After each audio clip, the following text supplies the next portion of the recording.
আজি আহিছোঁ আপোনালোকক দুটা প্ৰডাক্ট শ্বেয়াৰ কৰিবলৈ মিন্ত্ৰাৰ পৰা অৰ্ডাৰ কৰিছিলোঁ মই এটা কুৰ্তি এটা শৰ্ট কুৰ্তি আৰু এটা ট্ৰাউজাৰ সো ফাৰ্স্ট পাৰচেজটো মই ওপেন কৰিছোঁ এটো ট্ৰাউজাৰটো আছিলে আৰু চাই থাকক আপোনালোকে ভিডিঅ'টো welcome back to my Facebook page Shikha Bora Hazarika and YouTube channel Shikhu's ব্লগলৈ আপোনালোকক স্বাগতম জনাইছোঁ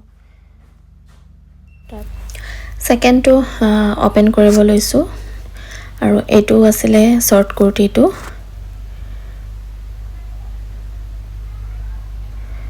ভাবিলোঁ আপোনালোকৰ লগতো শ্বেয়াৰ কৰোঁ ভিডিঅ'টো মানে কেনেকুৱা আহিছে কোৱালিটি আৰু যেহেতু আপোনালোকৰ লগত মই সকলোখিনি শ্বেয়াৰ কৰোঁ মই কুৰ্তিটো এল সাইজ দিছিলোঁ ভিডিঅ'টো চালে গম পাব এল সাইজ মোলে ফিটিং হ'ল নে নাই হোৱা কুৰ্তিটোৰ প্ৰাইস আছিলে 699 আৰু ট্ৰাউজাৰটোৰ আছিলে 565 এনেকুৱা কিবা এটা আছিলে সো ফাৰ্স্টে কুৰ্তিটো পিন্ধিলোঁ কুৰ্তিটো কিন্তু লুজ হ'ল মোলে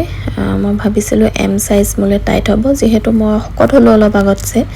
কিন্তু এল সাইজ অৰ্ডাৰ কৰিছিলোঁ কিন্তু এল সাইজটো মোলে বহুত বেছি ডাঙৰ হৈছে ইয়া দেখিছে বহুত বেছি লুজ হৈছে সো মই ৰিটাৰ্ণ নকৰিলোঁ ভাবিলোঁ ফিটিং কৰাই লম বুলি আৰু নেক্সট ট্ৰাউজাৰটো আছিলে এটো ট্ৰাউজাৰটো বাৰু ফিটিং ঠিকে আছিলে খালি অলপ লম্বা হৈছিলে আমি মানে চাপৰ মানুহখিনিৰ কাৰণে এটোই খুব প্ৰবলেম বাকি মানে যদি মই লেংথটো অলপ ছুটি কৰোঁ বুলি ভাবো তেতিয়া মানে যেটো ট্ৰাউজাৰটোৰ সাইজটো মানে যেটো অৰিজিনাল সাইজ হয় সেই সাইজটো নাথাকে সো মই যেহেতুকে হিল পিনহু সো হৈ যাব ভিডিঅ'টো ভাল পালে লাইক কমেন্ট শ্বেয়াৰ কৰিবলৈ নাপাহৰিব তেন্তে নেক্সট ভিডিঅ'ত লগ পাম আজিলৈ আহো বাই